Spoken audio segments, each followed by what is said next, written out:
विधानसभेमध्ये मुख्यमंत्री बोलतायत, थेट जाणार आहोत.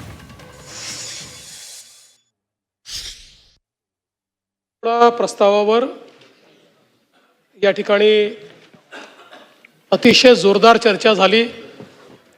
काल रात्री 3:38 या सभागृहामध्ये चर्चा झाली.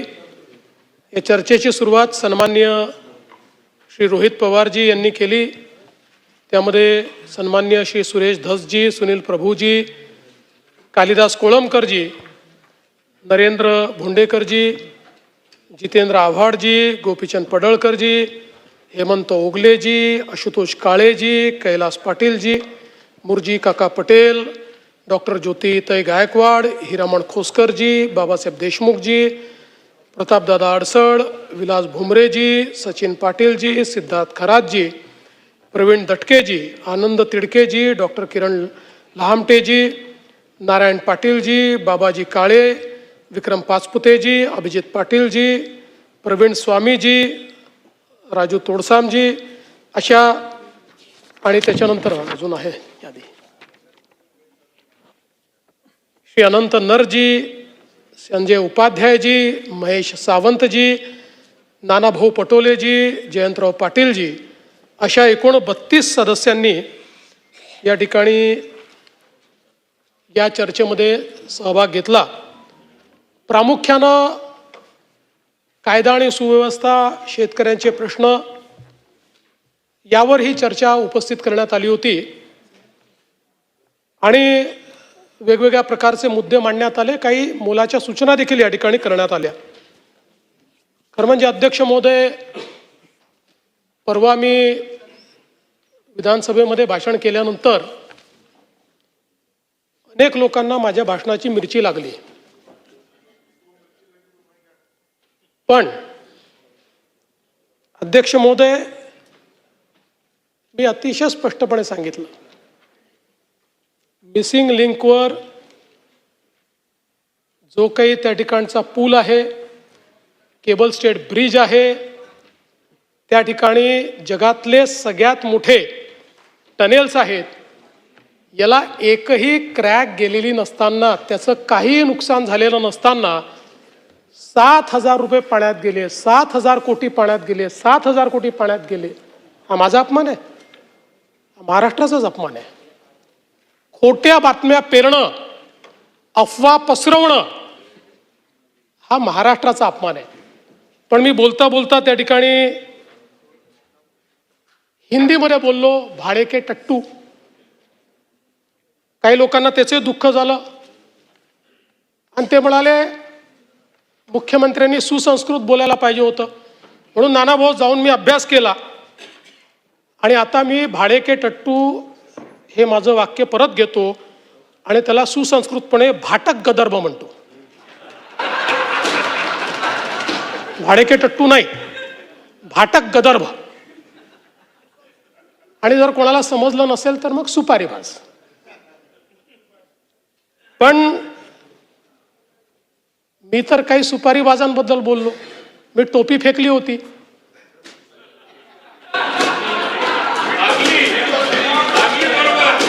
अनेकांना का लागली मला समजलंच नाही. अनेक लोकांना ती लागली. बरं, ते जाऊ द्या. आता मी एक वाक्य हिंदीमध्ये बोललो. आता आशिषजी, ते ज्यांना समजायला पाहिजे म्हणून बोललो, त्यांच्याऐवजी दुसऱ्यालाच मिरची लागली. आणि आमचे मिमिक्री आर्टिस्ट मला म्हणायला लागले हिंदीत का बोलले. पूर्ण भाषण मी मराठीतच केलं. पण मला काही अडचण नाही, ते आमचे मित्र आहेत आणि ते मित्र असल्यामुळे राजकारणात तर त्यांच्यापासून आम्हाला काही धोका नाही. पण आनंद आहे ते राजकारणात आहे. ते जर मिमिक्रीच्या क्षेत्रात गेले असते तर एकाही स्टँडअप कॉमेडियनला या ठिकाणी मार्केट राहिलं नसतं. काही हरकत नाही. आपण जरा विषयाकडे येऊ. आजही मिरची लागू शकते.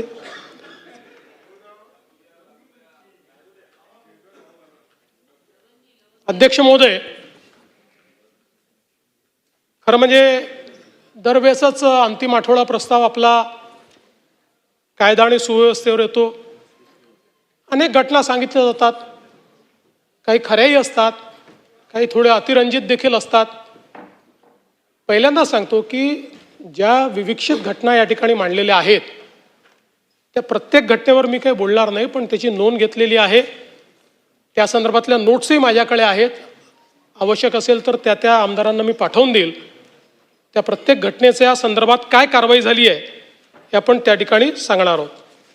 पण त्याचवेळी मला एक गोष्ट आपल्या निदर्शनास आणून द्यायची आहे की मी नेहमी असं मानणाऱ्यांपैकी आहे की कायदा आणि सुव्यवस्थेला उत्तर हे स्टॅटिस्टिक्सने देणं हे काही योग्य नाही आहे. हे पूर्वी पण म्हणायचो, मी विरोधी पक्षात असताना म्हणायचो, इतके वर्ष गृहमंत्री आहे तरी म्हणतो. पण दुर्दैवाने या सभागृहामध्ये चुकीचं स्टॅटिस्टिक्स मांडलं जातं आणि मग महाराष्ट्रच कसा क्रमांक 1 वर आहे असं ज्यावेळेस सांगितलं होतं त्यावेळेस महाराष्ट्राची बाजू तर मला मांडावीच लागेल आणि म्हणून मला मग आकडेवारी या ठिकाणी द्यावी लागते.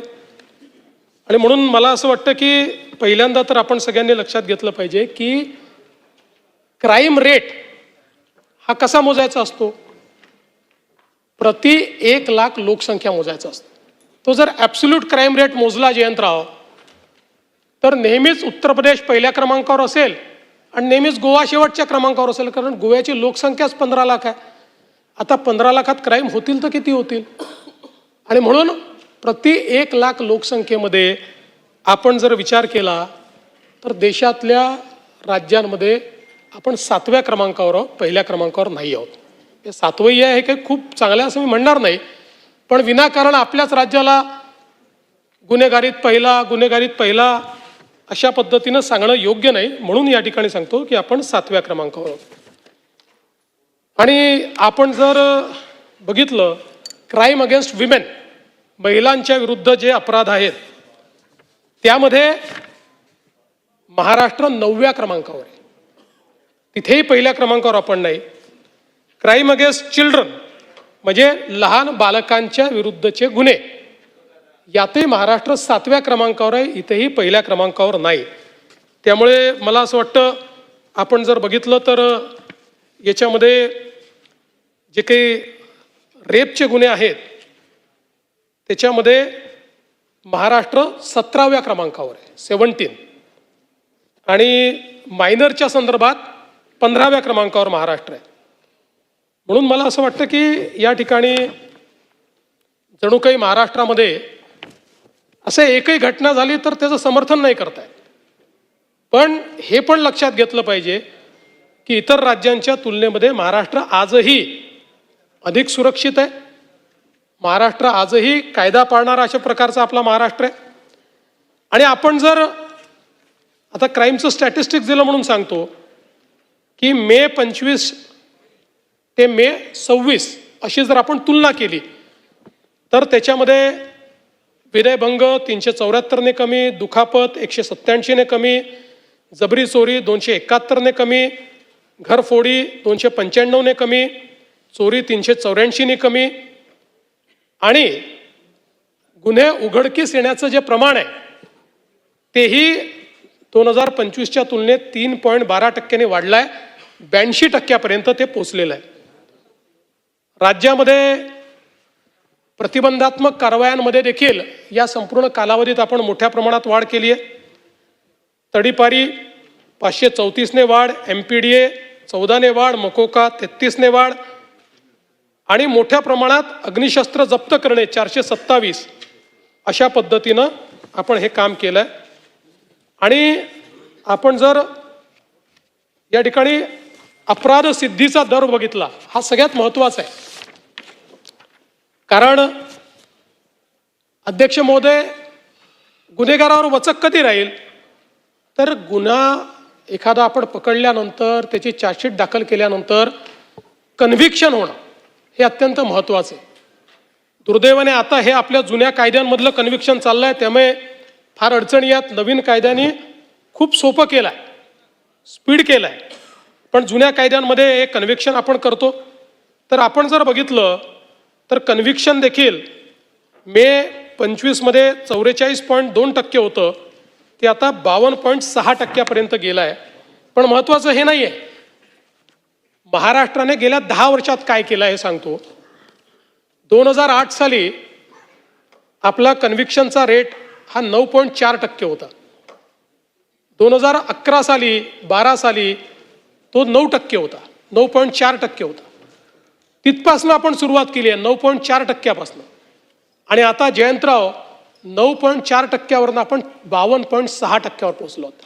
गेल्या 10 वर्षामध्ये कन्सिस्टंटली तुम्ही बघितलं 10 वर्ष 8 आणि 9% आपला हा दर होता की ज्याच्यामध्ये 100 लोकांना आपण जर चार्जशीट केलं 91 सुटून जात होते. आता ते आपण 52%वर पोहोचलो. पण आपल्याला 70%पर्यंत जायचं. मला विश्वास आहे नवीन कायद्यांमध्ये आता जे आपण चार्जशीट करतोय आपण 70च्याही पलीकडे त्याच्यामध्ये जातोय, आताच जातोय. कन्व्हिक्शन्स आता सुरू झाली आहेत आणि आपण जाऊ 80पर्यंत जाऊ. पण या जुन्या कायद्यांमध्ये जरा काही अडचणी असल्यामुळे त्या ठिकाणी आपल्याला तो प्रयत्न करावा लागतो. दुसरं, आता नवीन कायद्यांमुळे दुसरा फायदा काय झालाय, काही नियम आपल्यावर त्यांनी टाकले आणि त्याचं उत्तम पालन आपण करतोय. ई साक्ष आता 90.61% गुन्ह्यांमध्ये ई साक्ष आहे. ई साक्षीचा अर्थ काय आहे आपल्याला माहिती आहे, साक्षीदार होस्टाईल होतो. आता ई साक्षीमध्ये ज्या क्षणी आपण नोंदवतो त्या क्षणी ती साक्ष अपलोड होते आणि त्याचा कॅमेऱ्यावर साक्ष जे काही त्याचं हे आहे फिल्म ती पण आपण अपलोड करतो. त्यामुळे आता दिलेली साक्ष ही ज्यावेळेस बदलायची आहे किंवा बदलतात किंवा होस्टाईल होतात त्यावेळी जे चुकीच्या पद्धतीनं त्या ठिकाणी काम करतात आणि होस्टाईल होतात यांची संख्या एकदम कमी होईल. आणि मला असं वाटतं की विशेषतः गंभीर गुन्ह्यांमध्ये ही जी अडचण आपल्याकडे निर्माण होते ती अडचण या माध्यमातून दूर होईल. दुसरं, आपल्याकडे 2-2 वर्ष आपण चार्जशीट दाखल करत नव्हतो. आता 60 काही गुन्ह्यांमध्ये 60 दिवस करावं लागतात, काही गुन्ह्यांमध्ये 90 दिवसात करावी लागते. आता आपला हा जो रेट आहे हा 50%पर्यंत पोहोचलाय. म्हणजे 50% केसेसमध्ये आपण 60 ते 90 दिवसामध्ये चार्जशीट दाखल करतो. पण त्याच वेळी लैंगिक गुन्ह्यामध्ये मात्र दोषारोप पत्र 90% गुन्ह्यांमध्ये आपण 60 दिवसाच्या आत त्या ठिकाणी दोषारोप पत्र दाखल करतो. आणि आता नवीन कायद्याने एक अजून चांगलं केलं की जे गंभीर गुन्हे आहेत, अटकजन्य 7 वर्षाच्या वरचे जेवढे गुन्हे आहेत या गुन्ह्यांमध्ये फॉरेन्सिक टीमला स्पॉटवर जावं लागतं. फॉरेन्सिक व्हॅन घेऊन आणि फॉरेन्सिक एव्हिडन्स तिथनं जमा करावा लागतो. ही पण एक अतिशय चांगली सुधारणा झाली आहे की ज्याच्यामुळे आपल्याला माहिती आहे ह्युमन एव्हिडन्स हा खोटं बोलू शकतो पण फॉरेन्सिक, टेक्निकल, डिजिटल, इलेक्ट्रॉनिक हे एव्हिडन्स कधीच खोटं बोलत नाही. आता जवळपास अशा गुन्ह्यांमध्ये 91.9% म्हणजे जवळपास 92% गुन्ह्यांमध्ये अशा प्रकारच्या आता स्पॉटवर न्यायवैद्यक शास्त्र तज्ज्ञांची भेट होते. त्याच ठिकाणी पुरावे गोळा होतात आणि ब्लॉकचेन पद्धतीने ते पुरावे स्टोअर आपण करतो की जेणेकरून त्याच्यामध्ये टॅम्परिंग करता येणार नाही. फिर्यादीला मालमत्ता परत करण्याचं प्रमाणही या कायद्यांमुळे वाढलं आहे. कारण पूर्वी फिर्यादीला खूप कोर्टात जावं लागायचं, काय काय करावं लागायचं. या कायद्याने तेही सोपं केलेलं आहे. त्यामुळे 76.14% आता फिर्यादीला मालमत्ता त्या ठिकाणी परत मिळण्याचं प्रमाण त्या ठिकाणी वाढलेलं आहे. आता आपण जर महिलांविरोधातले गुन्हे जर बघितले तर आपल्याला माहिती आहे की 2013 पासून सातत्याने या गुन्ह्यांमध्ये वाढ होते. आणि वाढ होण्याचं कारण असं आहे की गुन्ह्यांचं रजिस्ट्रेशन फ्री झालेलं आहे आणि 2013च्या अमेंडमेंटमुळे एक स्टेप वरचा गुन्हा झाला आहे. म्हणजे पूर्वी ज्याला छेडखानी म्हणायचो तो आता रेप मानला जातो. अशा पद्धतीने एक स्टेप वर झालेला आहे. आणि म्हणून या गुन्ह्यांमध्ये म्हणजे मी नेहमी असं सांगतो की एक समाधान याच्यात आहे. पूर्वीही कदाचित गुन्हे घडत होते परंतु घरच्यांच्या किंवा जे काही समाज आहे त्याच्या दबावाखाली या ठिकाणी त्या संदर्भातलं रजिस्ट्रेशन केलं जात नव्हतं. आता रजिस्ट्रेशन मोठ्या प्रमाणात वाढलेलं आहे.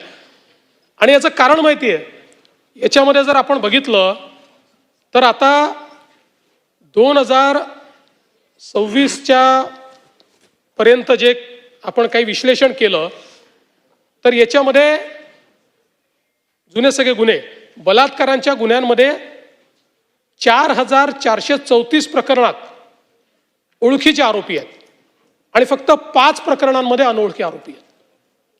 आणि या ओळखीच्या आरोपींमध्येही नातेवाईकांचं प्रमाण हे सर्वाधिक आहे.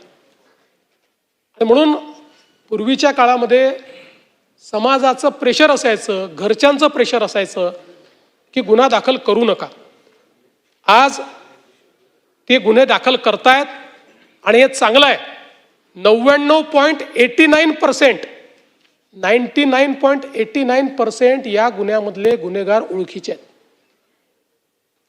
आणि म्हणून मला असं वाटतं की याला दोन्ही पद्धतीनं पाहता येईल. गुन्हे वाढतायत असंही पाहता येईल, पण त्याच वेळी समाज जर सुधारायचा असेल तर हे जे हायडिंग बिलो द कार्पेट आपण म्हणतो, दाबून ठेवा, सांगू नका, घराची इज्जत, हे जर संपलं आणि त्या घरच्याही लोकांना किंवा ओळखीच्या लोकांना लक्षात आलं की असे गुन्हे दाखल होत आहेत, तर कदाचित यामध्ये मोठा परिणाम होईल. दुसरं, याच्यामध्ये नवीन कायद्याने 60 दिवसाच्या आत आपल्याला चार्जशीट दाखल करायला सांगितली आहे. मला सांगताना आनंद वाटतो की आता मे 2026 अखेर चार्जशीट 7 दिवसात 60 डेजमध्ये दाखल होण्याची जी काही आपली पर्सेंटेज आहे ते 99.48% आहे. म्हणजे जवळपास एखाद दुसरा गुन्हा सोडला तर सगळ्या गुन्ह्यांमध्ये 60 दिवसाच्या आत चार्जशीट त्या ठिकाणी चाललेली आहे. एक मुद्दा परत या ठिकाणी, महिला आणि मुलींच्या बेपत्ता होण्याचा जो नेहमी आपल्याकडे चर्चेला येतो, नानाभाऊ आपण पण काही बोललात त्या संदर्भात, त्यातही मी सांगतो मुद्दाम, कारण मी अनेक वेळा सांगितलं की याचं विश्लेषण जे आहे इयर ऑन इयर नाही करतायत. 2-2, 3-3 वर्षांनी ते आपल्या घरी येतात, सापडतात. आणि म्हणून 2021 ते 26 असा एकत्रित आकडा तुम्हाला सांगतो.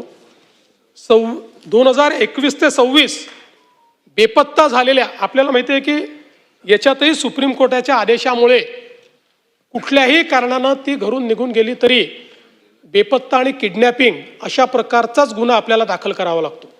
दुसरा गुन्हा दाखल करता येत नाही. तर आपण जर बघितलं तर 2021 पासून 26 पर्यंत बेपत्ता झालेल्या महिला 2,34,811, त्यापैकी शोध लागल्या आणि आपल्या घरी पोहोचलेल्या महिला 2,17,758, म्हणजे 93% महिला यातल्या या घरी पोहोचल्यात. आणि हे जे 21 ते 26 सांगतोय, 25 आणि 26च्या 27-28 पर्यंत येतातच, सापडतातच. फारच कमी अशा होतात की ज्या आपल्याला सापडत नाहीत.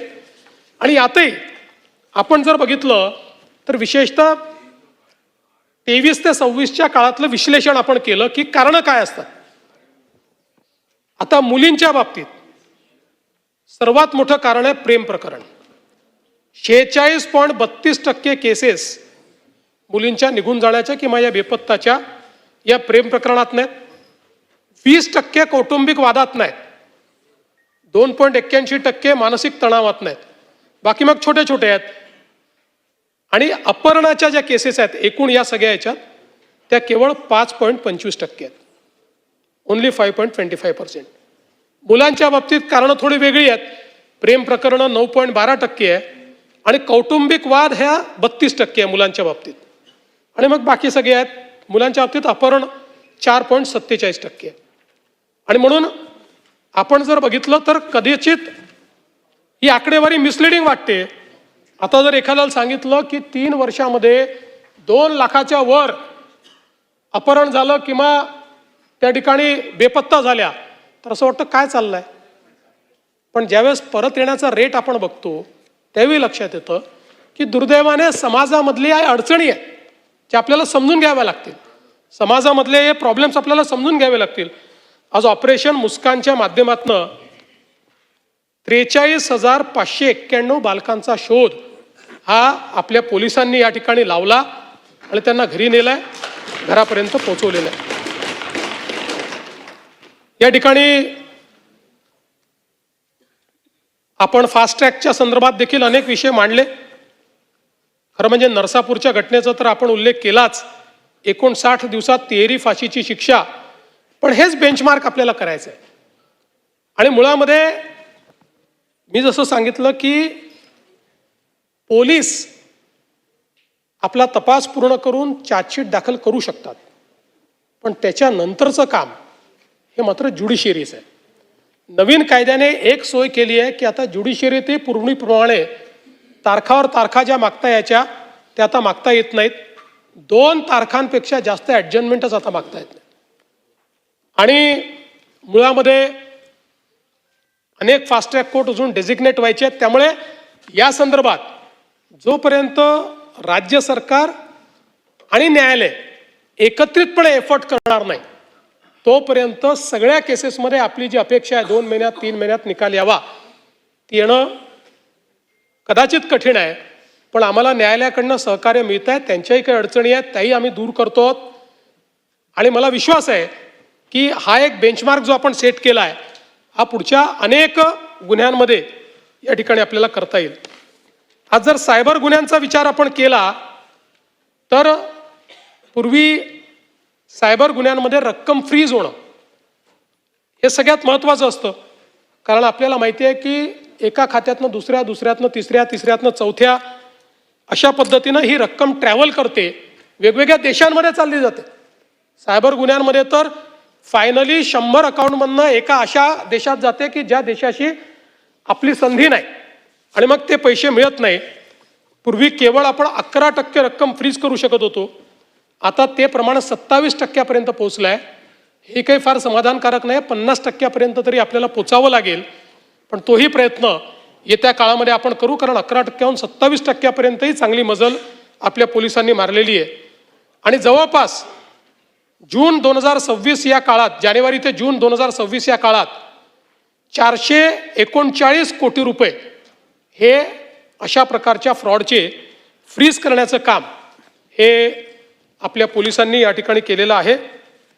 आणि आता त्याच्यामध्येही 50,000पेक्षा कमी रक्कम असेल तर ती तात्काळ आपल्याला परत करता येते. आणि त्यात फक्त आपण एक अधिकाऱ्याचं पत्र घेतो आणि जवळपास ही प्रक्रिया सुरू झाल्यामुळे 2813 प्रकरणात ऑलरेडी पैसे हे परत केलेले आहे. आणि वेगवेगळी आता रक्कम जी आहे ती परतीच्या प्रक्रियेमध्ये आहे.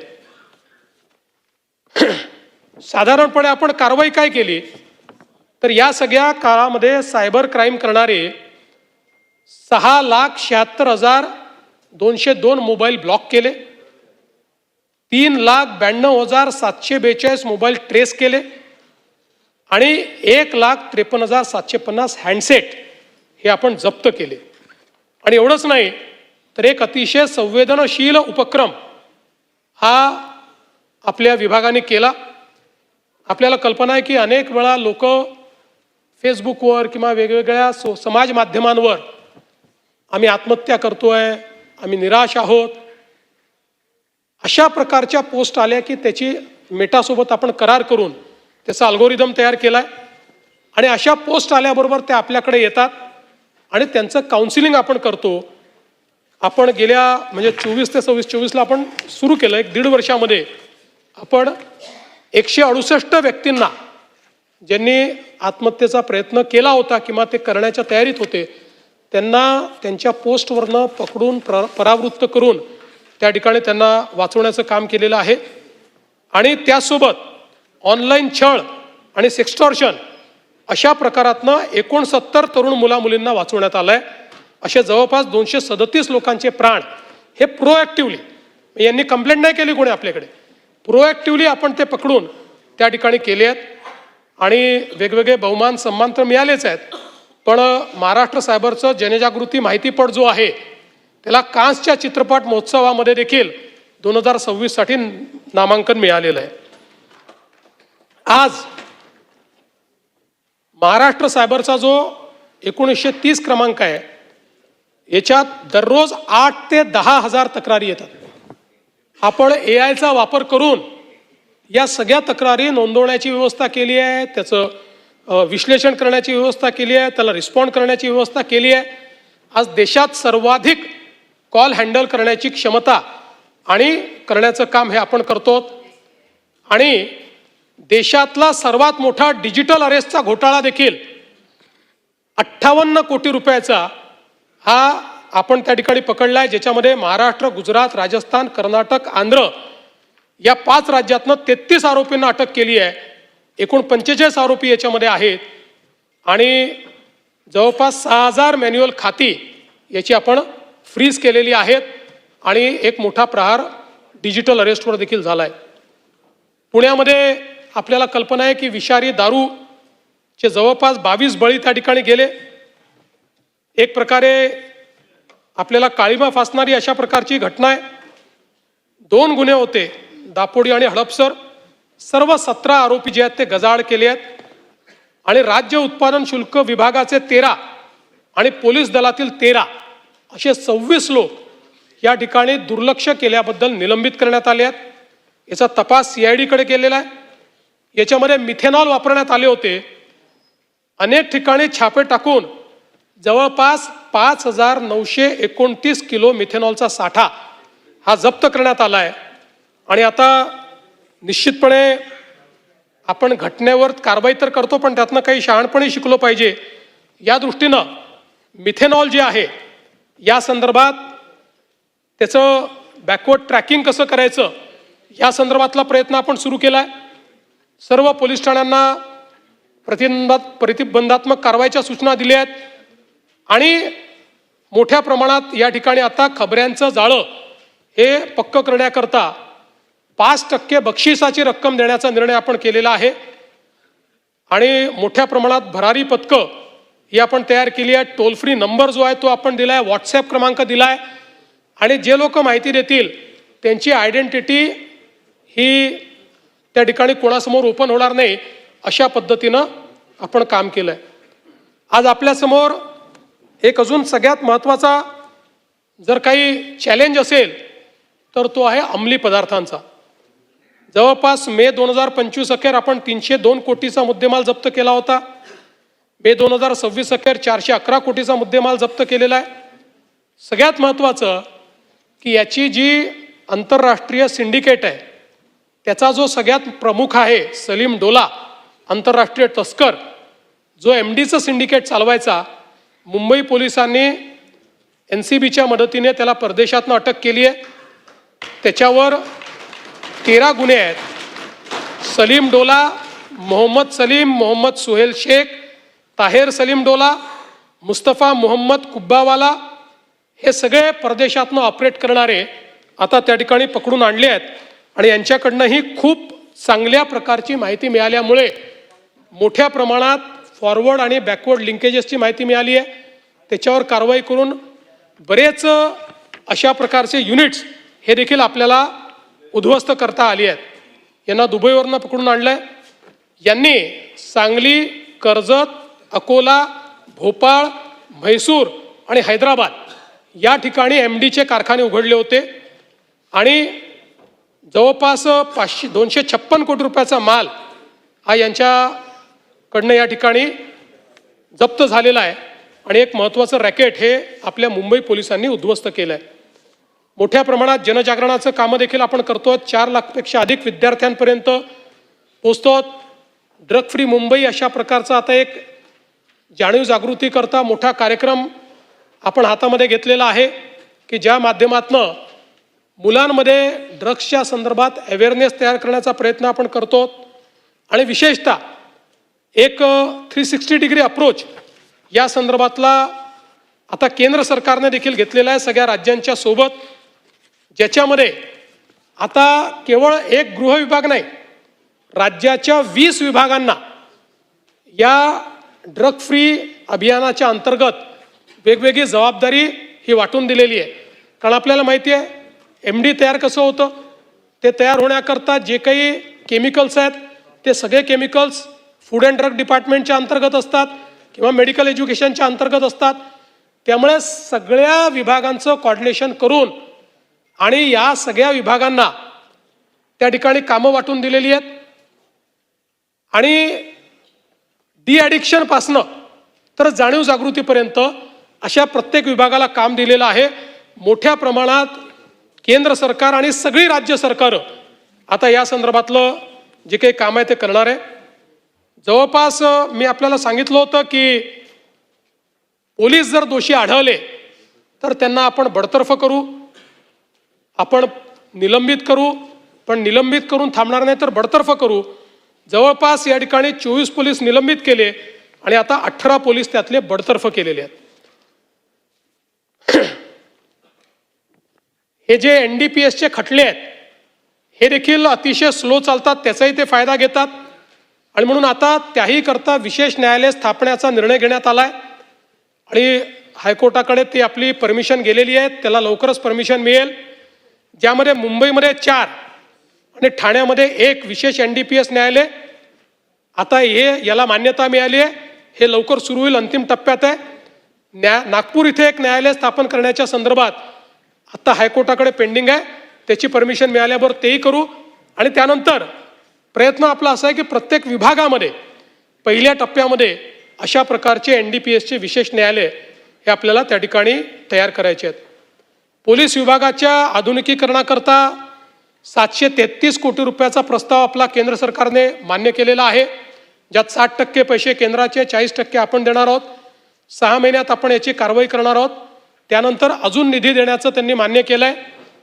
यामध्ये विशेषतः सागरी सुरक्षा, अंमली पदार्थ तस्करी, दहशतवाद शक्तींना आळा, परदेशी घुसखोरीला आळा, गुन्हे कार्यपद्धती, सायबर सुरक्षा, माहिती संकलन, या सगळ्या गोष्टींमध्ये AIचा वापर याच्यावर भर दिलेला आहे.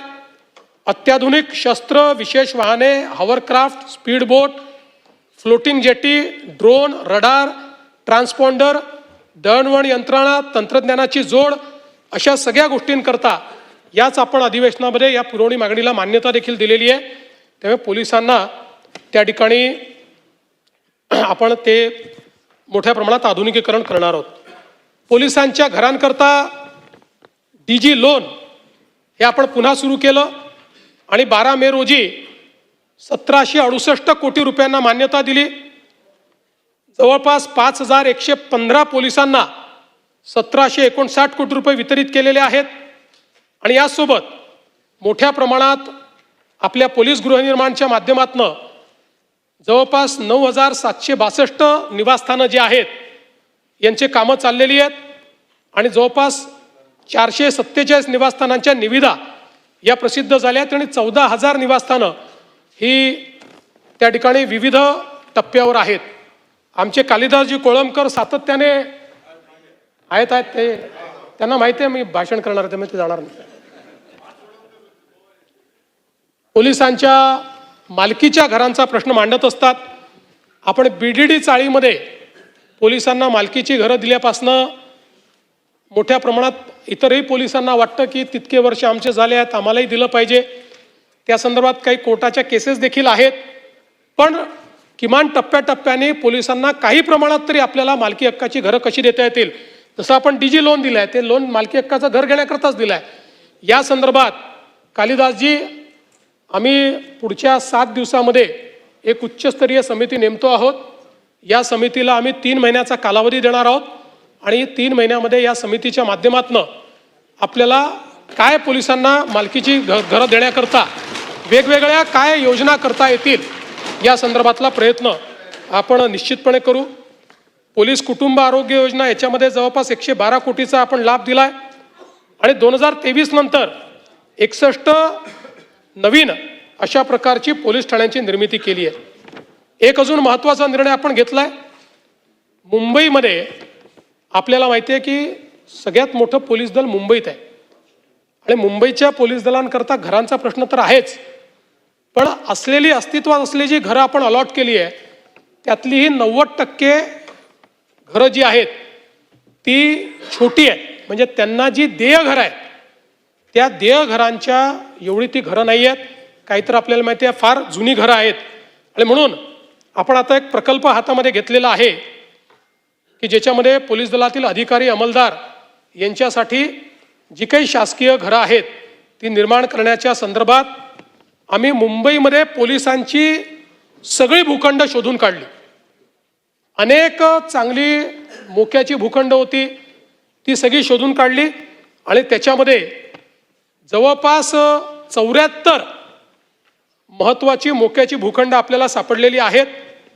या ठिकाणी जवळपास 40,000 शासकीय पोलिसांची निवासस्थानं तयार करण्याचा निर्णय हा मुंबईमध्ये आपण घेतलेला आहे. आणि त्यासोबत मुंबईतले पोलीस ठाणे जे आहेत त्यांची अवस्था आपल्याला कल्पना आहे की कशा पद्धतीची आहे. यामध्ये जवळपास 93 सुसज्ज एकसारखे म्हणजे चांगल्या पद्धतीनं सगळ्या सोयी असतील असे नवीन पोलीस स्टेशन्स देखील मुंबईमध्ये बांधण्याचं या प्रकल्पाच्या अंतर्गत आपण या ठिकाणी प्रस्तावित केलं आहे. एकूणच अध्यक्ष महोदय, या ठिकाणी आता पोलिसांच्या घरांच्या संदर्भात अजून पुष्कळ माहिती आहे, पण बराच अजून गोष्टी बोलायच्या असल्यामुळे सगळी माहिती मी देत नाही. एक नार्कोटिक्सच्या संदर्भात अजून मला महत्त्वाची गोष्ट या ठिकाणी सांगायची आहे की ह्याच्यामधला सगळ्यात महत्त्वाचा केमिकल आहे ब्रोमोफोर मिथाइल प्रोपिओफेनॉन. ब्रोमोफोर मिथाइल प्रोपिओफेनॉन. आता हे केमिकल जे आहे MD बनवण्याकरता सगळ्यात महत्त्वाचं हे केमिकल आहे. पण हेच केमिकल आपल्या narcotic drugs and psychopathic substances psychotropic substances act जी आहे त्या ॲक्टच्या अंतर्गत याचा समावेश नव्हता. त्याचाच फायदा MD बनवणारे लोक घेत होते. आणि म्हणून आता आपण हा निर्णय करून हे जे ब्रोमोफोर मिथाइल प्रोपिओफेनॉन आहे याला नुकतंच narcotics drugs and psychotropic substances regulation and amendment order 2026 अंतर्गत कंट्रोल्ड सबस्टन्स म्हणून शेड्यूल A मध्ये टाकलेला आहे. यामुळे MDच्या या सगळ्या व्यवहाराला मोठ्या प्रमाणात आळा बसेल आणि विशेषतः ऑनलाईन याचा मोठ्या प्रमाणात सप्लाय होता त्यालाही आपल्याला आळा करता येईल आणि त्याची सप्लाय चेन जी आहे ती आपल्याला दूर करता येईल. एक अजून महत्त्वाची गोष्ट आहे ती म्हणजे APK फाईल. जे लोक अँड्रॉइड यूज करतात त्यांना APK फाईल पाठवली जाते आणि APK फाईल तुम्ही जर डाउनलोड केली, काही पाठवतात, तुम्हाला आवडेल असं काही पाठवू शकतात ते, किंवा एखादा योजना पाठवू शकतात. ती APK फाईल चुकूनही डाउनलोड केली की तुमच्या अँड्रॉइडचा पूर्ण कंट्रोल कंप्लीट 100% त्यांच्याकडे जातो आणि त्याच्यावर ते काही त्या ठिकाणी करू शकतात. त्यामुळे महानगर गॅस लिमिटेडच्या नावाने संदेश पाठवून अनेक लोकांना त्या ठिकाणी फसवण्याचा प्रयत्न झाला आणि यामध्ये जवळपास 43 कोटी रुपयाची आर्थिक फसवणूक ही लोकांची झाली. यामध्ये आपण गुन्हा नोंदवला आणि 6 आरोपींना झारखंड आणि बिहारमधनं आपण त्या ठिकाणी पकडून आणलं. जवळपास 11 मोबाईल फोन, 1 लॅपटॉप असं आपण त्यास आणि त्या एकूण त्याच्यामध्ये 8,609 पीडितांचे मोबाईल नंबर मिळाले. म्हणजे 8,609 पीडितांचं सगळं त्यांच्याकडे होतं. त्यांचं बँक खातं, ATM क्रमांक, pin number, CVV number, UPI ID सगळं त्यांनी फोनवरनं हस्तगत केलं होतं. त्यामुळे माझी सगळ्यांना विनंती आहे की काही आपल्याला आलं तर ते डाउनलोड करायची इच्छा झाली तरी ते खरं आहे की खोटं आहे पाहिल्याशिवाय डाउनलोड करू नका. अनोळखी नंबरवरनं आलेलं काही डाउनलोड करू नका. अख्खा अँड्रॉइड फोन हा त्या ठिकाणी हॅक करता येतो. अशा प्रकारच्या APK फाईल्स तयार झालेल्या आहेत. नाही असं नाही आहे, त्याच्यातही आता काही नवीन हे येत आहेत, काय म्हणतात हा अँटीव्हायरस काही येत आहेत किंवा काही येत आहेत, ते जर करून टाका.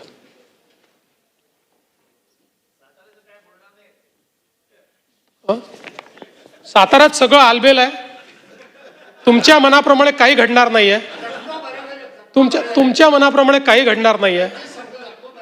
आम्ही भाऊ एकत्रित आहोत.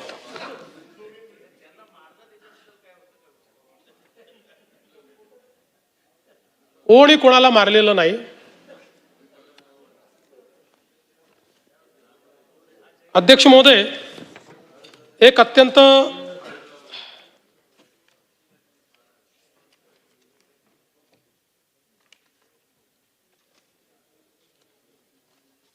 या संदर्भात हे तर मी सांगितलंय. अध्यक्ष महोदय, आता आपण पोलीस दलामध्ये मोठ्या प्रमाणात आर्टिफिशियल इंटेलिजन्सचा उपयोग सुरू केला आहे आणि आपल्याला माहिती आहे की याचा मोठ्या प्रमाणात आता उपयोग होतोय. आपण आता तपास सारथी नावाचं एक टूल तयार केलं आहे आणि हा तपास सारथी जो टूल आहे हा CCTNS सोबत पूर्णपणे आपण इंटिग्रेट केला आहे. याच्यामध्ये एंड टू एंड म्हणजे गुन्हा घडल्यापासून चार्जशीटपर्यंत सगळ्या गोष्टी डिजिटाईज पद्धतीनं AIचा उपयोग करून करेक्ट फॉर्मॅटमध्ये आपल्याला तयार करता येतात. आपल्याला माहिती आहे अनेक वेळा केवळ टेक्निकल चुकांमुळे या ठिकाणी आरोपी सुटतात. त्यामुळे या तपास सारथीमध्ये स्पीच टू टेक्स्ट आहे, याच्यामध्ये वेगवेगळ्या भाषेतलं जे आहे त्याचं मराठीत भाषांतर करण्याची सोय आहे. प्रत्येक FIRची जी काही तपास सूची आहे, पाथ ऑफ इन्व्हेस्टिगेशन ते तयार करून देतं. त्यासोबत पंचनामे, फोटो, व्हिडिओ हे सगळं ते अपलोड करून देतं.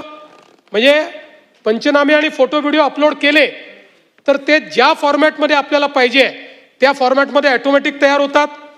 ब्लॉकचेन टेक्नॉलॉजीने हे पुरावे त्या ठिकाणी अपलोड केले जातात. त्यामुळे एकूणच देशामधलं पहिलं कंप्लीट AI असिस्टेड अशा पद्धतीचं तपास सारथी आपण केलं आहे. आणि मला सांगताना आनंद वाटतो की आत्ता नरसापूरच्या घटनेतही आपण AIचा उपयोग करून ज्यावेळी जी काही चेन आहे ती तयार करून दिली तर त्या निर्णयामध्ये त्याचं ॲप्रिसिएशन आहे. हे त्या जज साहेबांनी केलेलं आहे की अतिशय करेक्ट चेन ऑफ इव्हेंट्स त्याच्यामुळे तयार झालेले आहेत. एक अत्यंत महत्त्वाच्या मुद्द्यावर या ठिकाणी या अंतिम आठवडा प्रस्तावामध्ये चर्चा झाली, ती म्हणजे राज्याचे दिवंगत उपमुख्यमंत्री माननीय अजितदादा पवार यांच्या संदर्भात जी काही घटना घडली आणि ते त्या ठिकाणी आपल्यातनं निघून गेले त्याच्या तपासाच्या संदर्भात. पहिल्यांदा तर या ठिकाणी मी स्पष्ट करू इच्छितो की दोन प्रकारे तपास चाललेला आहे. एक प्रकार CID आपलं करते, दुसरं आपल्याला माहिती आहे की AIB करते. एक मुद्दा या ठिकाणी आला की आपण CBIला लिहिलं होतं, मग CBIने इन्क्वायरी का घेतली नाही. CBIने हे स्पष्टपणे सांगितलेलं आहे की AIBचा जो रिपोर्ट आहे हा रिपोर्ट यातला महत्त्वाचा आहे. तो आल्यानंतरच हा तपास आम्ही घेऊ शकतो, त्याच्या आधी आम्ही काही घेणार नाही. त्यामुळे त्याची आपण वाट पाहतोय. याच्यामध्ये आत्तापर्यंत CIDने जो तपास केला आहे त्या तपासामध्ये काही गोष्टी समोर आलेल्या आहेत की ज्याच्यामध्ये वेगवेगळ्या गोष्टींसोबत एक शंका पायलट सुमित कपूर यांच्याबद्दलही होती. त्यांचं बँक खातं, इन्शुरन्स पॉलिसी, शेअर मार्केटमधली गुंतवणूक हे सगळं काही तपासलेलं आहे, पण त्यात कुठलंही काही संशयास्पद आढळलेलं नाही. बाकी सगळे जेवढे फुटेज आहेत ते मिळवलेले आहेत, त्याचं विश्लेषण केलेलं आहे. जे काही अवेलेबल साक्षी पुरावे आहेत ते तयार केलेले आहेत. पण अर्थातच या ठिकाणी AIIBचा रिपोर्ट हा महत्त्वाचा आहे. त्याही संदर्भातली माहिती मी घेतली आणि त्या माहितीमध्ये हे सांगण्यात आलेलं आहे की जेवढे काही त्या ठिकाणी इक्विपमेंट्स होते जे डाउनलोड करायचे होते ते 100% डाउनलोड झालेले आहेत. आता त्याच्यामध्ये कुठलीही अडचण नाही. जे रिकन्स्ट्रक्ट करून डाउनलोड करायचं होतं ते पण झालेलं आहे. त्यामुळे ब्लॅक बॉक्स असेल किंवा दुसरा जो काय बॉक्स आहे ते सगळं झालेलं आहे. आणि एक प्रिलिमिनरी रिपोर्ट आपल्यासमोर त्यांनी आणलेला आहे. मी आज केंद्र सरकारशी देखील चर्चा केली आणि केंद्र सरकारला आणि मंत्रालयाला आणि माननीय मंत्री महोदयांना मी विचारलं की साधारण हा सगळा रिपोर्ट किती दिवसात अपेक्षित आहे. त्यांनी मला हे सांगितलं की साधारणपणे जानेवारीपूर्वी हा रिपोर्ट येईल, अंतिम रिपोर्ट जो आहे. आणि हाच रिपोर्ट सगळ्यात महत्त्वाचा आहे. हा रिपोर्ट आल्यानंतरच, आणि जसं काल रोहित पवार म्हणाले 3-3, 4-4 वर्ष लागतात, हे खरं आहे. पण या केसमध्ये स्पेशली आपल्या केंद्र सरकारने विनंती केली आहे, कारण परदेशातले सगळे तज्ज्ञ याच्यात घेतलेले आहेत, अमेरिकेतली एजन्सी आपण याच्यामध्ये घेतलेली आहे, आणि म्हणून त्यांना विनंती केली आहे आणि त्या सगळ्यांनी ते मान्य केलं आहे. आणि म्हणून आपण म्हणजे दुर्दैवाने असं म्हणू नये, पण दादांची जी काही पुण्यतिथी येईल त्याच्या अगोदर हा रिपोर्ट यावा अशा प्रकारचा प्रयत्न, आणि तो रिपोर्ट येईल. आणि हा रिपोर्ट आल्यानंतर मग CBI असेल किंवा CID पण असेल, आता CID पण त्याच्यावरच अडकलेलं आहे, कारण वर काय घडलं हे या रिपोर्टशिवाय समजूच शकत नाही. ते धागेदोरे याच्यातच मिळणार आहेत. आणि म्हणून मला असं वाटतं की कोणी हा विचार करण्याची आवश्यकता नाही. आमचं सातत्याने याच्यावर लक्ष आहे, केंद्र सरकारचंही लक्ष आहे. केंद्र सरकार योग्य पद्धतीने त्या गोष्टी करते. एक त्यांनी मुद्दा मांडला की आम्ही कर्नाटकात FIR केला, तो तुम्ही CIDला पाठवून दिला. पुन्हा एकदा समजावून सांगतो की ते तर जाऊ द्या, म्हणजे ते इंटरस्टेट FIRचं तर मी मागच्या वेळेसच सांगितलं. FIR नंतरची प्रोसेस काय आहे? FIR नंतरची प्रोसेस आहे चार्जशीट करणे. त्याकरता चार्ज तयार करावा लागतो. FIR मध्ये तुम्हाला कोण दोषी आहे हे FIR नंतर फायनल करावं लागतं, की बाबा देवेंद्र फडणवीस आहे, जयंत पाटील आहे, रोहित पवार आहे, कोणीतरी जो कोणी असेल त्याला दोषी, आणि त्याच्यावर चार्ज फ्रेम करावा लागतो. तर त्या FIRला अर्थ आहे. तो चार्ज फ्रेम करण्याकरता पहिल्यांदा तुम्हाला इनिशियली कोण दोषी आहे हे ठरवावं लागेल. ते जोपर्यंत AIIBचा रिपोर्ट येत नाही तोपर्यंत तुम्ही ठरवू शकत नाही. आणि म्हणून हा जो काही या ठिकाणी म्हणजे तुम्हाला वाटतं तुम्ही पायलटवर करा म्हटलं, तो रोहित काय नाव त्याचं, तो कंपनीचा मालक त्याच्यावर करा म्हटलं, तुम्हाला त्याच्याकरता ही प्रिलिमिनरी इन्क्वायरी लागेल ना. आणि प्रिलिमिनरी जो काही आता जो पहिला रिपोर्ट आला त्याच्या आधारावर करता येतं का? नाही करता येत. त्यामुळे फायनल रिपोर्ट तुम्हाला यावा लागेल.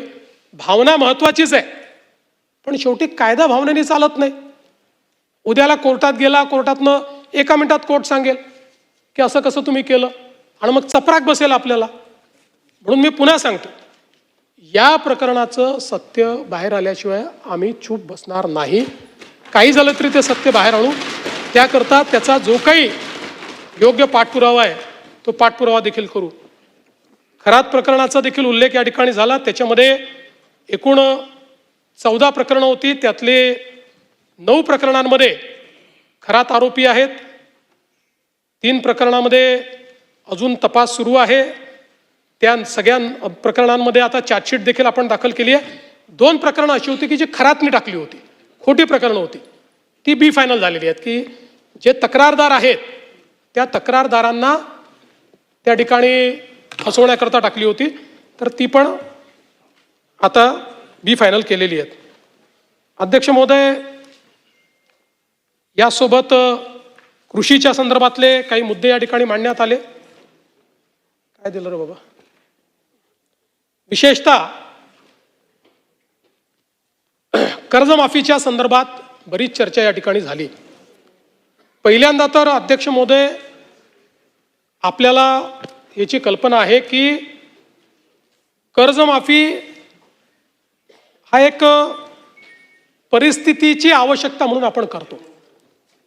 कुठल्याही कर्जमाफीने शेतकरी कधी श्रीमंत झाला नाही, तो होऊ शकत नाही. पण त्यावेळी शेतकऱ्याला क्रेडिटवरती बनवायचं, जेणेकरून त्याला सावकाराकडे जावं लागणार नाही, हे एक महत्त्वाचं उद्दिष्ट आपल्या कर्जमाफीचं असतं. आणि मी पुन्हा एकदा सांगतो की आम्ही विधानसभेच्या निवडणुकीच्या वेळी हा शब्द दिला होता, आम्ही कर्जमाफी करू. खरं म्हणजे आम्ही 2029 पर्यंत थांबू शकलो असतो, कारण सगळ्या निवडणुका जिंकलो आहेत आम्ही, कुठल्या निवडणुका बाकी नाही आहेत. पण आम्ही तसं केलं नाही. आम्ही ठरवलं की शेतकरी अडचणीत असेल तर त्याला कर्जमाफी दिली पाहिजे, आणि कर्जमाफीचा निर्णय आपल्या सरकारने केला. आता याच्यामध्ये आपण काय काय केलं तर कर्जमाफी असेल, एकवेळ समझोता असेल, प्रोत्साहनपर लाभ असेल. खरं म्हणजे एक गोष्ट मला अजून लक्षात आणून दिली पाहिजे की या कर्जमाफीच्या व्यतिरिक्त दरवर्षी हे सरकार आहे महायुतीचं 25,000 कोटी रुपये वीज माफीची देतं शेतकऱ्यांना. 25,000 कोटी रुपये दरवर्षी हे पैसे भरावे लागतात, हे माफ नाही होत, हे भरावे लागतात दरवर्षी. पहिल्या वर्षी 20,000 कोटी, 22,000 कोटी, 25,000 कोटी हे पैसे आपण भरतो. आणि एकूण जर आपण कृषी विभागाचा आजचा आउटले बघितला, सगळं मिळून वेगवेगळ्या योजना आणि देणाऱ्या सबसिडी, तर तो 95,000 कोटी रुपयाचा आहे. 95,000 कोटी रुपये. आणि हा कर्जमाफीचा निर्णय आपण घेतला.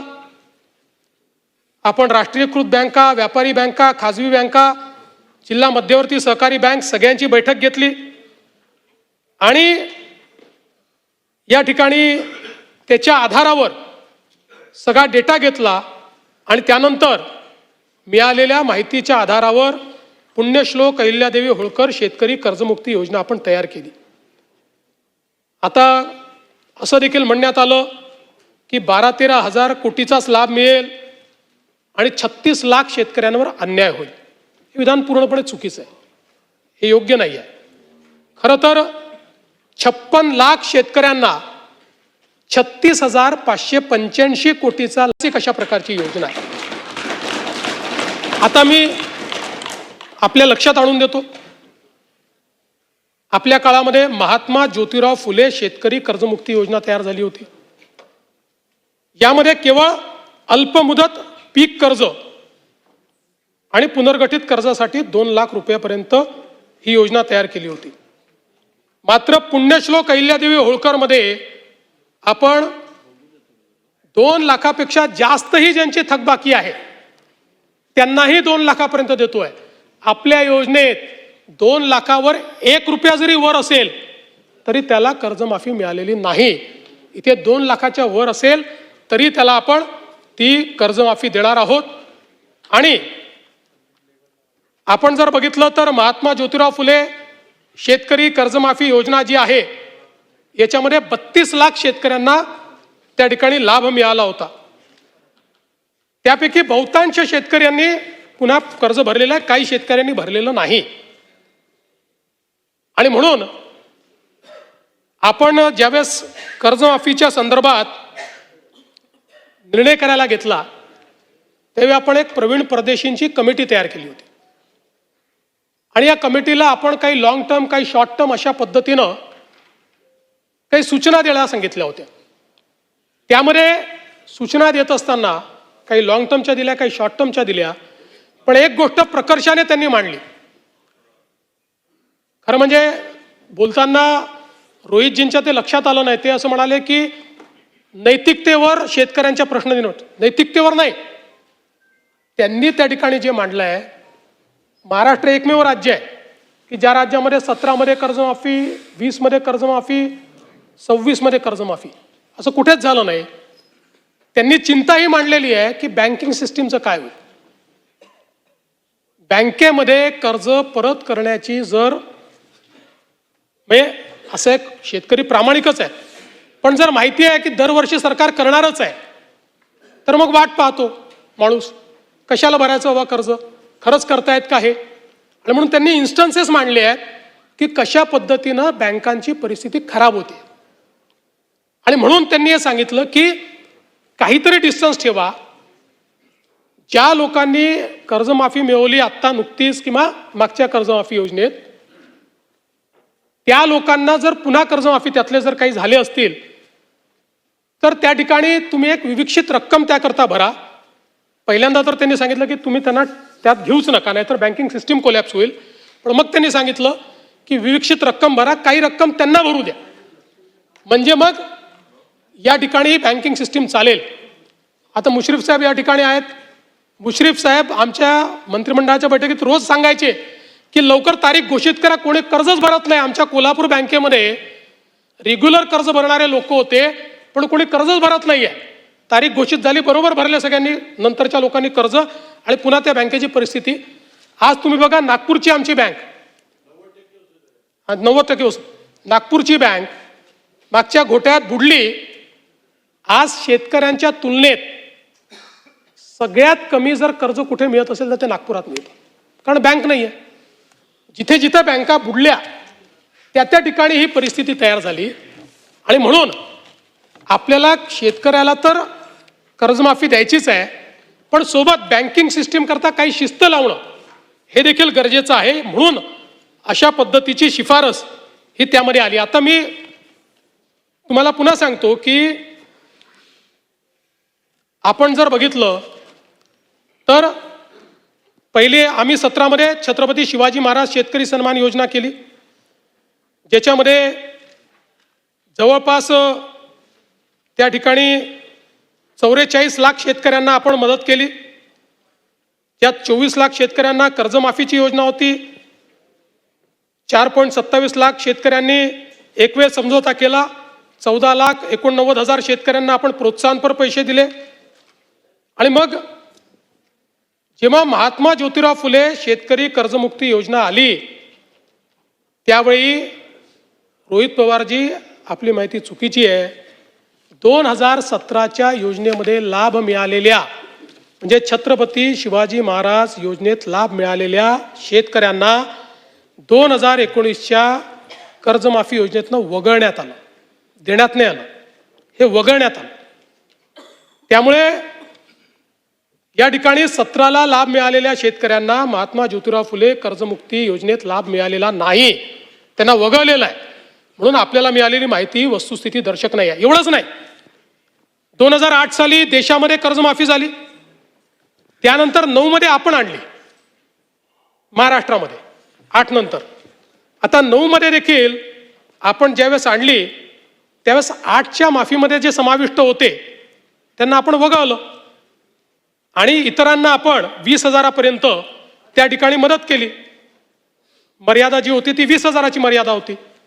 जवळपास 34 लाख शेतकऱ्यांना 4,000 कोटी रुपये आपण 2009 साली दिले होते. आणि म्हणून हे काही पहिल्यांदा झालेलं नाही आहे. या प्रत्येक वेळी लगतची जी कर्जमाफीची योजना आहे त्या कर्जमाफीच्या योजनेतल्या जे पात्र झाले आणि ज्यांना लाभ मिळाला त्यांना वगळण्यात आलेलं आहे. आणि आपण जर बघितलं तर याच्यामध्ये परतफेडीच्या संदर्भातही हे जे टाकण्यात आलं की 2026 आणि 27ला पैसे परत केले पाहिजे, याच्या मागचा उद्देश हाच होता की आपण ज्यांना प्रोत्साहन देतोय, प्रोत्साहन घेत असताना त्यांनी पुढे नीट कर्ज भरलं पाहिजे, या दृष्टीनं आपण या ठिकाणी अशा पद्धतीची योजना केली होती. मला खरं म्हणजे मी तिन्हीचा चार्ट या ठिकाणी तयार केलेला आहे. आपल्या लक्षात येईल आत्तापर्यंतच्या योजनांमधली सगळ्यात मोठी योजना ही यावेळची कर्जमाफीची योजना आहे. टाळ्या याच्यानंतर वाजवा, टाळ्या याच्यानंतर वाजवा.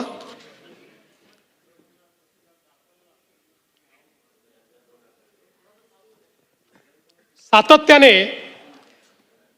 या संदर्भात अटी शर्ती आहे तशी मागणी होत होती. आज जवळपास आमच्या रणधीर सावरकरांच्या नेतृत्वात महायुतीचे सर्व आमदार मला भेटले आणि त्यांनी सगळ्यांनी मागणी केली की ही 50,000ची अट तुम्ही काढून टाका.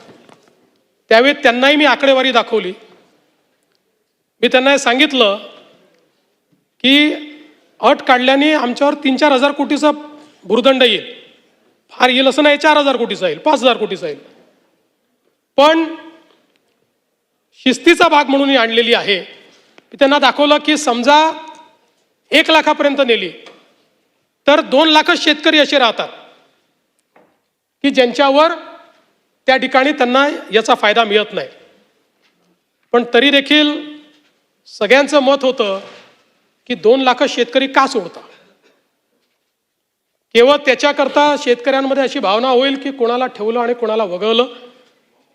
त्यामुळे मी आर्थिक शिस्त सांगत होतो आणि ते लोक मला हे सांगत होते की आपण व्यापक विचार केला पाहिजे आणि शेवटी लोकशाही आहे, त्यामुळे लोकशाहीमध्ये त्यांचा व्यापक विचार मी मान्य केला. आणि आता हे जे महात्मा फुले कर्जमाफी योजनेतले जे लोक होते, ज्यांना 50,000 रुपयापर्यंत आपण म्हटलं होतं, त्यांनाही 2 लाखापर्यंत कर्जमाफी झाली. आणि त्यासोबत 26-27चा जो नियम आहे तोही वगळण्यात येईल. आता आपल्याकडे तर सगळं आहेच. 26 मध्ये कोणी कोणी पैसे भरले आहेत, जसं यांनी सांगितलं 95% लोकांनी पैसे भरले. त्यामुळे आता त्याच्या आधीच्या 3 वर्षातले कुठलेही 2 वर्ष ज्यांनी रेग्युलर भरलेले आहेत ते सगळे लोक याकरता पात्र होतील. पुन्हा सांगतो, पहिल्यांदा राज्य सरकारने हा निर्णय घेतलाय. यापूर्वी कधीही असा निर्णय झालेला नाही.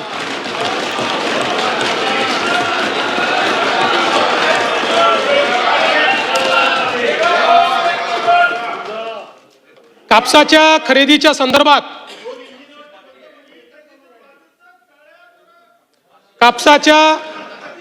खरेदी संदर्भातही 7,710 प्रति क्विंटल या आधारभूत किमतीवर आपण 136 लाख क्विंटल कापूस खरेदी केलाय आणि त्याकरता 10,883 कोटी रुपयाची चुकारे हे त्या ठिकाणी दिलेले आहेत. सोयाबीनच्या संदर्भात 3,198 कोटी किमतीचा 6 लाख टन सोयाबीन आपण खरेदी केली आहे.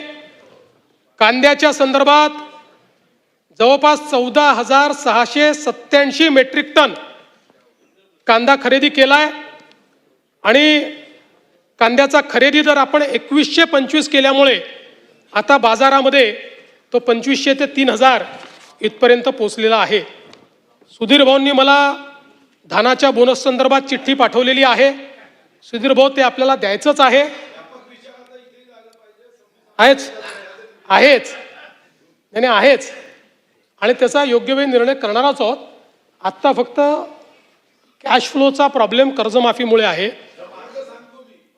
हा, नंतर तुमच्याशी चर्चा करतो त्या संदर्भात. फक्त एवढंच सांगतो की त्या संदर्भात आपण सकारात्मक आहोत, ते आपण नाकारलेलं नाही आहे.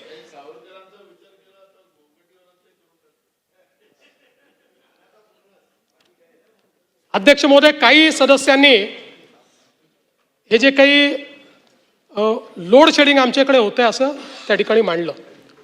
मुळामध्ये कुठेही लोड शेडिंग नाही आहे.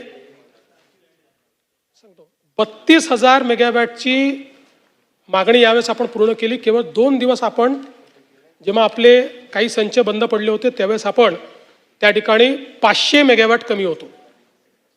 पण हे खरं आहे की ग्रामीण भागामध्ये काही ठिकाणी लोकांना वीज मिळत नाही. याचं कारण असं होत आहे की आपण फिडर सेपरेशन केलेलं आहे आणि जे लोक अजूनही कृषी फिडरवर आहेत, पूर्वी त्यांना प्रॉब्लेम नव्हता. पूर्वी कृषी फिडरवर रात्रीच वीज मिळायची, दिवसा अर्धे दिवस, अर्धे रात्री पूर्ण दिवस. आता आपण 76% कृषी फिडरला दिवसा वीज देतोय, 76%. फक्त 24% राहिलेली आहे. आपण जो या ठिकाणी सांगितलं होतं की दिवसा वीज देऊ शेतकऱ्यांना 76%वर, ते 76%ना आपण दिवसा दिल्यामुळे रात्री आपण वीज बंद करतो. आणि ती बंद केल्याबरोबर जे कृषी फिडरवर आहेत त्यांना ती लोड शेडिंग वाटतं. ते लोड शेडिंग नाही आहे. त्यांना गावठाण फिडरवर जावं लागेल. ते मायग्रेशन आपण सुरू केलेलं आहे. अशा सगळ्या केसेस आयडेंटिफाय करून त्यांना जे गावठाणाचं फिडर आहे त्या फिडरवर नेण्याचं काम देखील आता मोठ्या प्रमाणात आपण करतो.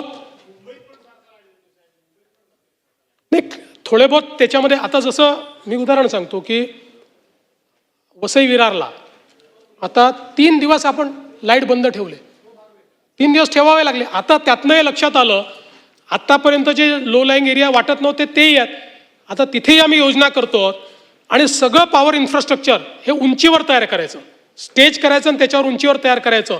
अशा पद्धतीनं आता जेवढा भाग बुडलेला होता त्या सगळ्या भागात आम्ही ते चेंज करण्याचा प्रयत्न करतो. त्यामुळे मला असं वाटतं की या संदर्भातही हो, पूरपट्ट्यातही ते करतोय आपण. हा, बोलणार आहे त्याच्यावर काळजी करू नका. स्मार्ट मीटरचं स्मार्ट मीटर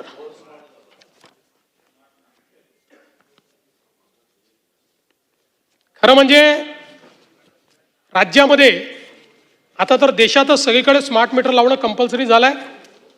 आपल्या राज्याने 1,23,00,000 स्मार्ट मीटर्स लावले आहेत.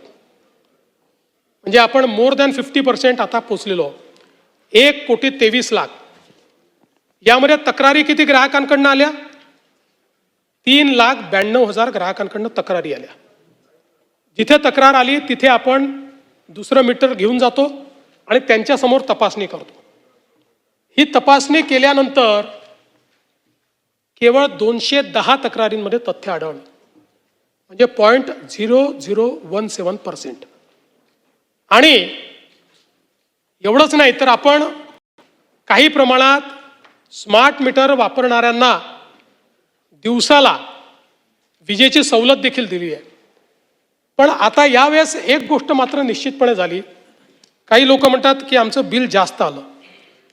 हे का आलं याचा एक अभ्यास केला. हे वर्ष एक वेगळं वर्ष आहे. 3 महिने हीट वेव्ह आहे या वर्षामध्ये.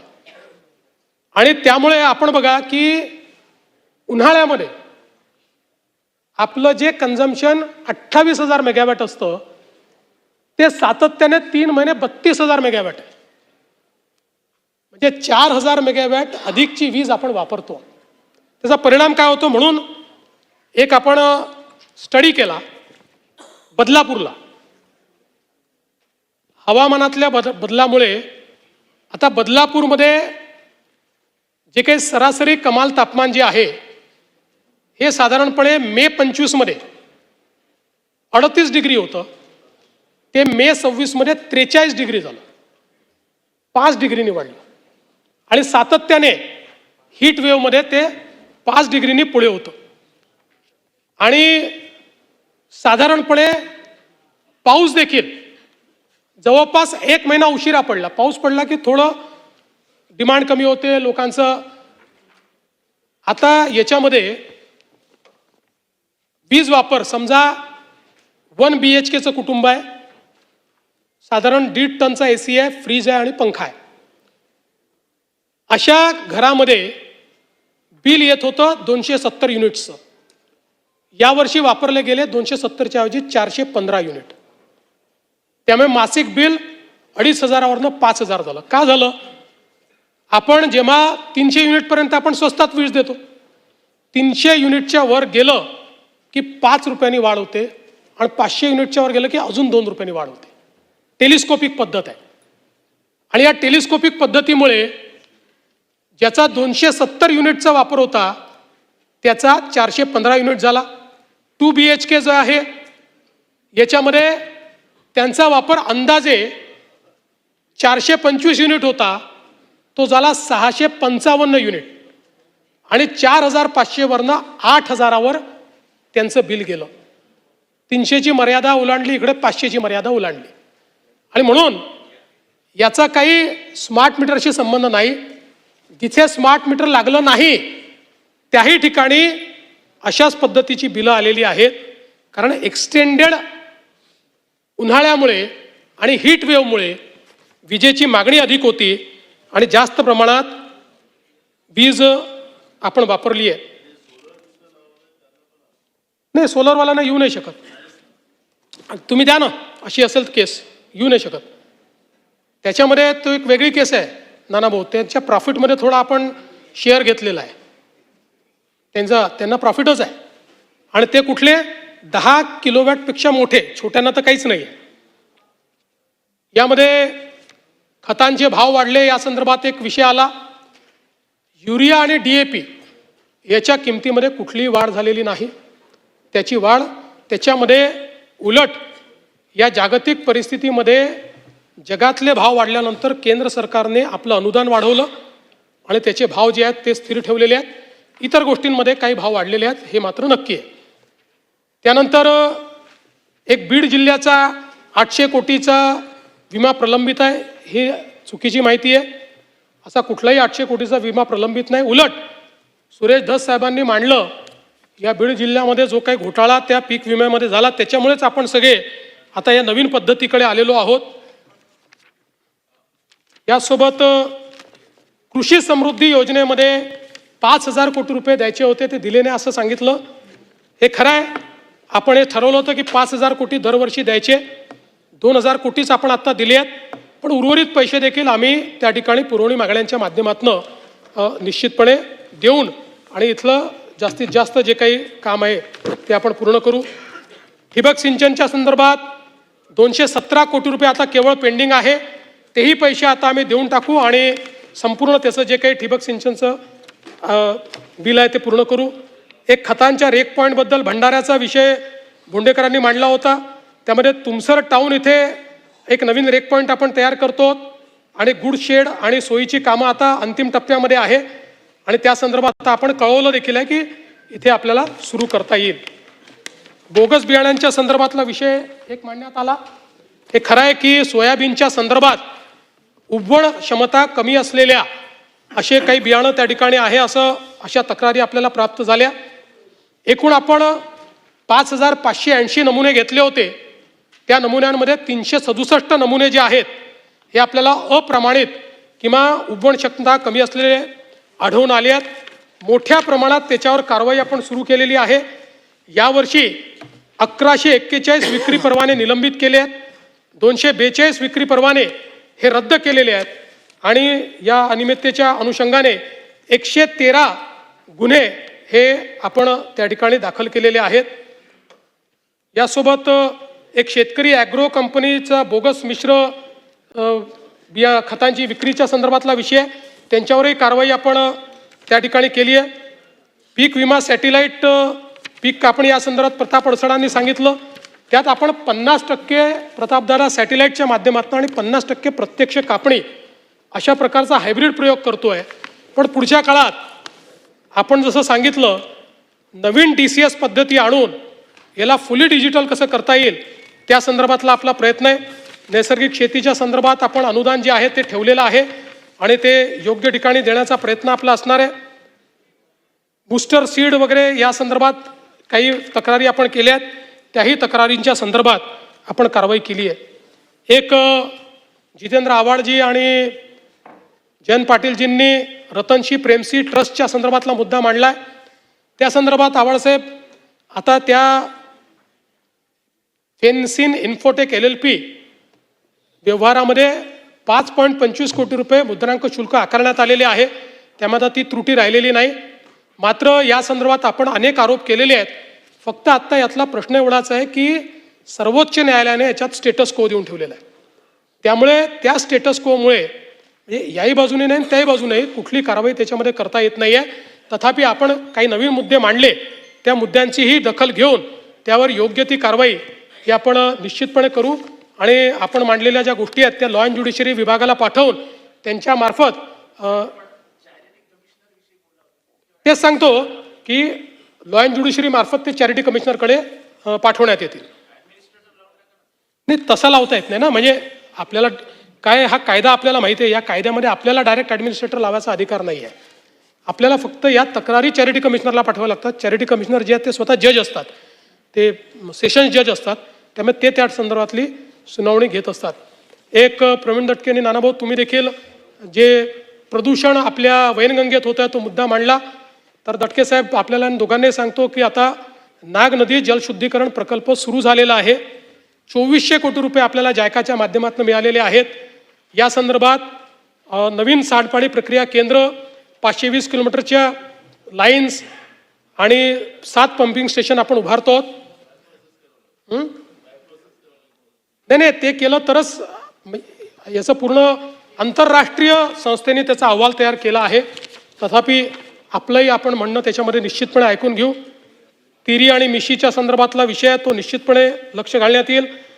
नळगंगा वैनगंगा नदीजोड प्रकल्प, आता हा प्रकल्प जो आहे CWC कडे गेला आहे, त्याची मान्यता मिळेल. बाकी सगळ्या मान्यता झालेल्या आहेत आणि याच वर्षी या प्रकल्पाची सुरुवात करण्याचा राज्य सरकारचा प्रयत्न असेल, ज्यामध्ये पहिल्या टप्प्यामध्ये कॅनाल आणि 14 जे एक्झिस्टिंग स्ट्रक्चर्स आपले जे आहेत हे मोठे करायचे आहेत, त्याची हाईट वाढवायची आणि त्याचं स्टोरेज वाढवायचं आहे आणि दुसऱ्या टप्प्यात 24 नवीन स्टोरेजेस करायचे आहेत.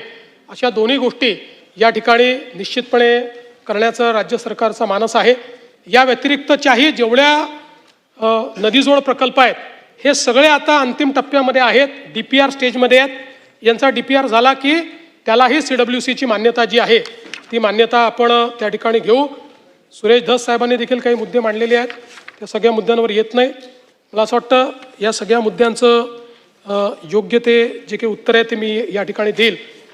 माननीय जयंतरावांनी काही सांगलीतल्या 2-3 केसेस मांडलेल्या आहेत, तर त्या संदर्भात मी जयंतराव निश्चितपणे त्याची माहिती घेतलेली आहे. मला वाटतं आलेली आहे बहुतेक माझ्याकडे. एकतर तुम्ही हा डोंबिवलीचा विषय मांडला जो नगरसेवकाचा रमेश सुक्रे म्हात्रे, तर त्या संदर्भात त्यांना अटक केलेली आहे आणि आत्ताच त्यांना कोर्टाने 3 दिवसाचा रिमांड दिलेला आहे आणि आता ते पोलीस कस्टडीमध्ये त्या ठिकाणी आहेत. दुसरं विलास वाघमारे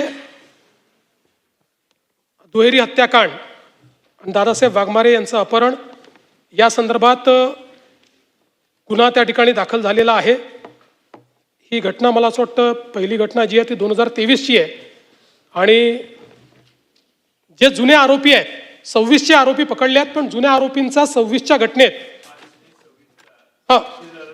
तर तेच सांगतोय की आत्तापर्यंतच्या तपासात जुन्या आरोपींचा त्या साक्षीदाराच्या हत्येत अजूनपर्यंत काही सहभाग आला नाही. ही वेगळी केस आहे, पण तथापि याची जी काही चौकशी आहे ती चौकशी ही निश्चितपणे आपण करू. खरं म्हणजे अनेक विषय आपल्यासमोर आलेले आहेत. नानाभाऊ त्याची पण मी माहिती घेतली.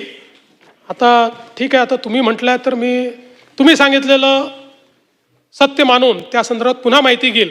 माझ्याकडे आलेली माहिती जरा वेगळ्या पद्धतीची आहे, पण शेवटी नानाभाऊ बोलल्यात तर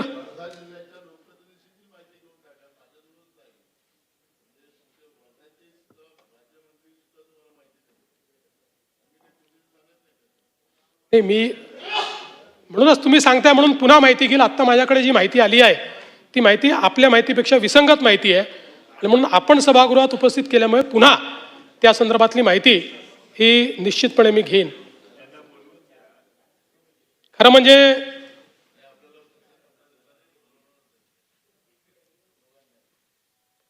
या ठिकाणी अनेक विषय आपण सगळ्यांनी मांडले. सगळ्या विषयांना इथे उत्तर देणं काही शक्य नाही आहे. ज्या विषयांना उत्तर देणं शक्य होतं ते विषय मी मांडलेले आहेत. कोणाला अजून काही माहिती पाहिजे असेल तर मला भेटून देखील ते माहिती या ठिकाणी घेऊ शकतात. आता आज अधिवेशन संपणार आहे. अधिवेशन संपल्यानंतर मी जगद्गुरू तुकाराम महाराज आणि संतश्रेष्ठ ज्ञानेश्वर माऊली यांच्या पालखीचं दर्शन घेण्याकरता जाणार आहे. त्यामुळे जाताना एवढंच सांगतो, शेतकरी, वारकरी, कष्टकरी हेच महाराष्ट्राचे खरे वैभव. शेतकरी, वारकरी, कष्टकरी हेच महाराष्ट्राचे खरे वैभव. त्यांचा श्रम, श्रद्धा, त्यागातूनच फुलतो विकासाचा गौरव. या मातीतल्या प्रत्येक हाताला आम्ही देऊ नवी ताकद, नवा आधार. त्यांच्याच आशीर्वादाने देऊ महाराष्ट्राला नवाचार आणि नवा आकार. धन्यवाद. जय हिंद.